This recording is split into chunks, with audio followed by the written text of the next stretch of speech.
I had never met him. All I had seen him was his public performances, and he seemed to me a strange and mystical figure. I had no idea where he lived or anything about him, where he came from, whether the accent was even real or it was put on. I knew nothing about him except that he was absolutely compelling to me. And then I got one of the two records he made. The first record, which has a story by Clark Ashton Smith on it, and on the other side, I believe, is one of Lovecraft's stories. Plus, there were four of Teddy's own monologues.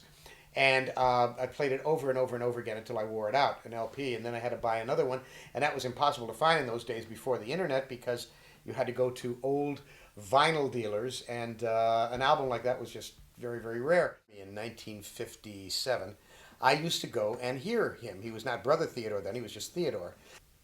There was a passion, there was a mystical quality, an arcane depth to him that absolutely froze in place an entire audience. People who want, they couldn't even laugh.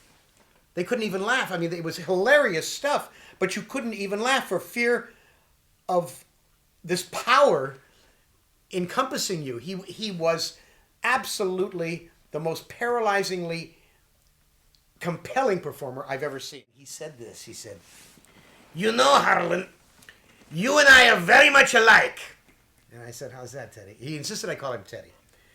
And I said, how is that? How are we very much alike? He says, "Well, when women first meet us, they are enchanted. There is a magic to us.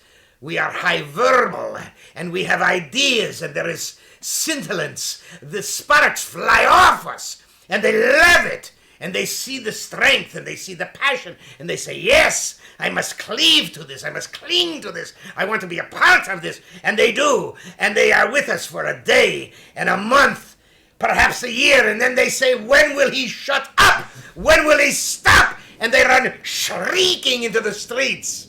Well, I thought I was going to have an infarct on the spot. I came to despise David Letterman very early on because he treated Teddy with disrespect.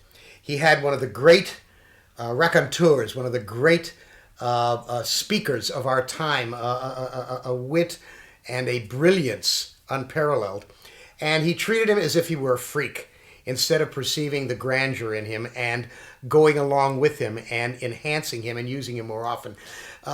This was Teddy's only access to any kind of publicity for a very long while.